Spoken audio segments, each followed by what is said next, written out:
Chercheuses et chercheurs de vérité, salam alaikum. Donc j'apporte une nouvelle vidéo avec des nouveaux éléments concernant le mot zani. Je ne vais pas revenir sur la question parce que j'ai beaucoup fait énormément de vidéos là-dessus. Que zani ne veut pas dire fornicateur et j'ai même apporté, comment dire, je me suis engagé solennellement en jurant sur le nom d'Allah que ça ne veut pas dire fornication et que ça veut dire autre chose, c'est-à-dire calomniateur ou accusateur à tort. Et là, je viens de m'apercevoir, en cherchant juste par hasard, dans un livre qui s'appelle, je vais vous le montrer, ça s'appelle Lisan al-Arab, la langue des Arabes. La langue des Arabes, c'est par l'allama Abil Fadl Jamal Din Mohammed bin Makram bin Mandour al-Ifriqi al-Misri. Donc, il y a c'est une encyclopédie en fait qui parle de la langue arabe des anciens. D'accord?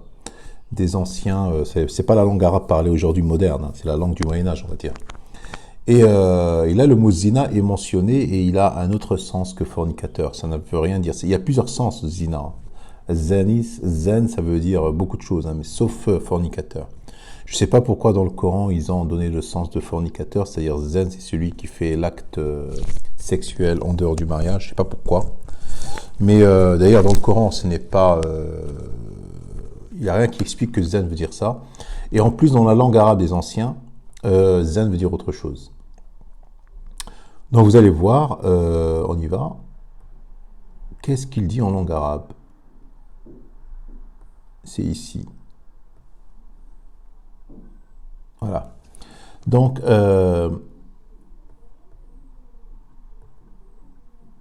oulala, faut pas que je m'éloigne.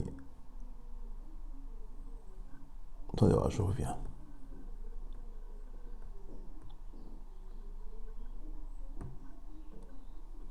Voilà. Bnu Zaman, Zumhana. Alors, Zanan. زنه بالخير يعني زنا وأزنه ظنه به أو اتهمه. Alors ittahama en langue arabe qui veut dire accusé. Tahama veut dire accusé. Donc zannahu bil khair, c'est-à-dire qu'il a accusé avec un bien, quelque chose de bien. Mais vous allez voir plus loin, il va dire qu'on ne peut pas accuser quelqu'un de bien, on peut que l'accuser de mal. Ce qui est logique. Donc wa azannahu dhannahu bihi أو اتهمه وأزننته بشيء اتهمه به. Donc أزننته avec quelque chose, c'est-à-dire je l'ai accusé avec cette chose. وقال حضرمي بن عامر إن كنت أزننتني بها كذبا جزءا فلاقيت مثلها عجلا. وقال اللحياني أزننته بمال وبعلم وبخير أي ظننته به. Donc l'Ihyan, il a dit que aznantuhu avec de l'argent et du savoir, donc c'est de bien, alors que je l'ai accusé avec ça. Donc ça n'a aucun sens. Donc zanantuhu wa huwa khata. Wa yuqal fulan yuzannu bi kada wa kada ay yuttahamu bihi. Donc quelqu'un qui yuzan avec quelque chose, c'est-à-dire qu'il est accusé avec cette chose. Wa qad aznantuhu bi kada min shar. Donc voilà, là il dit que وقد أزننته بكذا, c'est-à-dire je l'ai أزننته avec quelque chose en mal et ça ne peut qu'être qu'en mal, ça ne peut pas être en bien. قال ولا يقال زننته بكذا بخير ألف. وفي حديث ابن عباس يصف علي رضي الله عنهما أن رأيت رئيسا محربا يزن به أي يتهم بمشاكلته.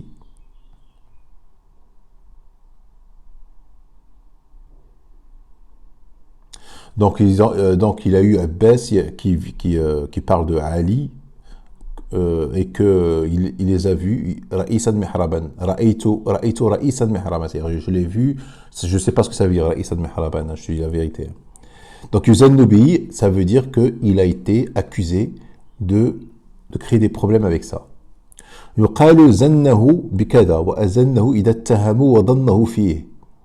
Donc voilà, c'est ça. ظنه فيه, أزنه, c'est-à-dire ظنه. Vous allez voir plus loin, il y a beaucoup de versets où il y a le mot ظن dans le Coran. وفي حديث الأنصار وتعصيبهن جد بن قيس Inna lanazulluhu Inna lanazulluhu bil bukhl ay nattahimu bihi. Donc en accusant quelqu'un de radin, donc ça veut dire nazulluhu bil bukhl. Nazunnuhu bil bukhl. Donc zanna yazunnu nazunnuhu bil bukhl. C'est-à-dire accuser quelqu'un de radin, de avare. Ay nattahimu bihi. وفي الحديث الآخر فتى من قريش, donc un enfant de Quraysh. Attendez voir, je vais essayer de monter un petit peu. Yuzannu bisharb al-khamr, donc un enfant de Quraysh, il a été accusé de boire de l'alcool, du vin. Donc yuzannu, zanna yazunnu yuzannu, donc c'est de la même famille. Hein. Zanna yazunnu yuzannu, donc c'est marqué yuzannu, c'est marqué ici. Yuzannu bisharb al-khamr.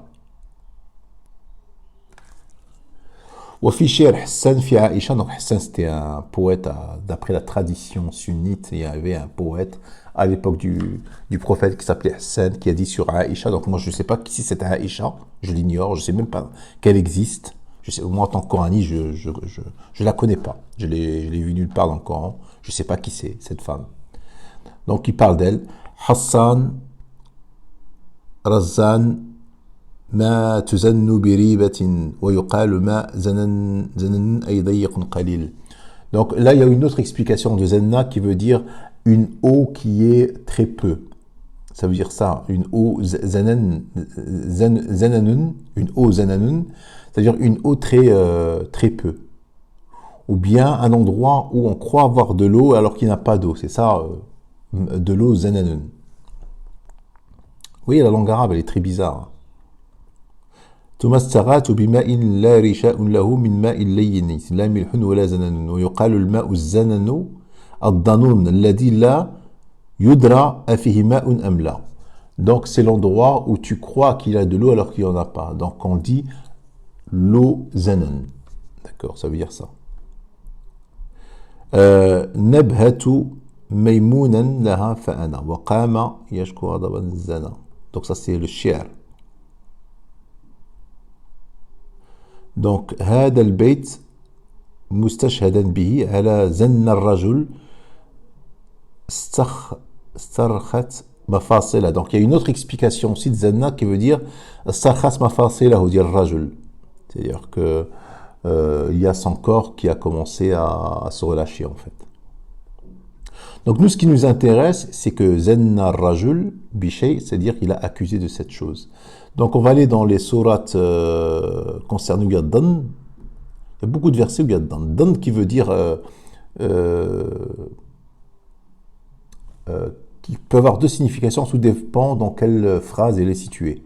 Dan qui veut dire croire. Il croit que c'est ça alors que c'est pas ça. Ça peut vouloir dire ça. Mais il y a aussi dan qui peut vouloir dire accusation. Je vous donne un exemple.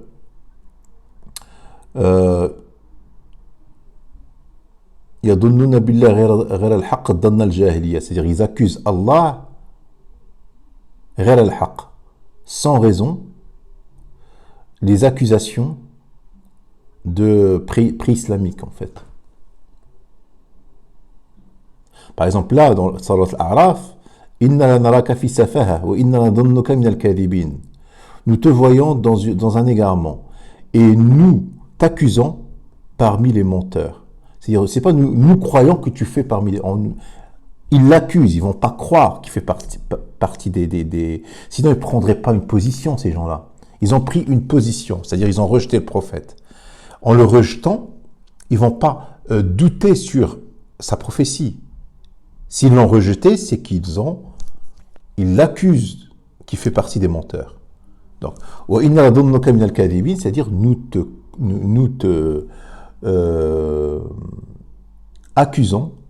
t'accusons que tu fais partie des menteurs. Ça veut dire ça,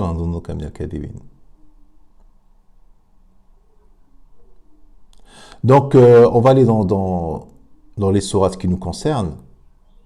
Donc le verset concerné, c'est sourate An-Nur, c'est tout le début. Donc je ne vais pas revenir là-dessus, j'ai déjà fait plusieurs vidéos là-dessus. Donc, zani, c'est pas fornicatrice, hein. Zaniyatu wa zani, c'est-à-dire l'accusatrice et l'accusateur. Moi, j'avais dit avant, j'avais même juré, hein. J'avais dit, ça veut dire calomniateur ou accusateur à tort. Donc, ça veut dire ça, accusatrice ou accusateur. Donc là, j'ai la preuve aujourd'hui dans le langage arabe, dans ce livre-là que je vous ai dit, hein, que ça veut dire accuser quelqu'un. Zani, ça veut dire accuser quelqu'un. Dans ce livre qui s'appelle, c'est une sorte de dictionnaire de l'ancien arabe. Pas le dictionnaire parlé aujourd'hui, falsifié par les sunnites, hein, parce que les sunnites, ils ont beaucoup influencé la langue arabe, évidemment, hein, après tous ces siècles de leur pouvoir, ils ont influencé la langue arabe.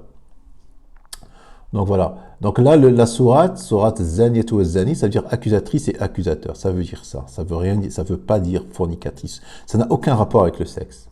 Et on va parler de ça aussi. Alors là, il te dit, ô vous qui avez cru. Il y a dans sourate, c'est quoi? Sourate al-Hujurat, verset 12. Ô vous qui avez cru, évitez. Alors, Ya ayyuhalladhina amanu ijtanibu kathiran min ad-dhann. Évitez vraiment. Kathiran, ça veut dire vraiment, ça ne veut pas dire beaucoup. Kathiran, dans le verset là, ça veut dire vraiment. Et là, ils ont traduit mot par mot, donc ils sont complètement égarés. Évitez de trop conjecturer sur autrui. C'est pas ça. Ijtanibu kathiran min ad-dhann. Évitez vraiment les accusations sur autrui. Car une partie des accusations, car une partie des accusations est un péché. Et n'espionnez pas, et ne médisez pas les uns des autres. L'un de vous aimerait-il manger la chair de son frère mort? Non. Vous en aurez horreur. Et craignez Allah, car Allah est grand, accueillant, repentir, très miséricordieux. Donc, dan, c'est les accusations. C'est pas conjecturer. Ça veut rien dire conjecturer. Dan, ça veut dire les accusations. D'accuser les gens à tort. Donc, c'est répété plusieurs fois dans le Coran. Pour lui, c'est un péché. C'est marqué ici. C'est un péché. Douter sur quelqu'un, ce n'est pas un péché. Ce qui est un péché, c'est d'accuser quelqu'un. D'accord? Douter, si cette personne elle te donne des indications et elle te fait douter, ça ne fait pas de toi, ça ne fait pas d'elle ou de toi. En fait, tu ne t'engages à rien si tu doutes sur une personne. Tu as le droit de douter, de te méfier de cette personne, de te douter. Tu as le droit.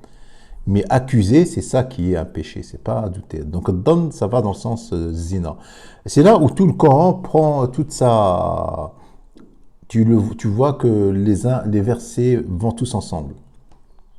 Donc voilà, c'est juste un élément nouveau que je voulais apporter à ce que je disais. Donc je suis sûr que zani ou zania, ça ne veut pas dire fornicatrice et fornicateur. Je suis sûr même à 200%.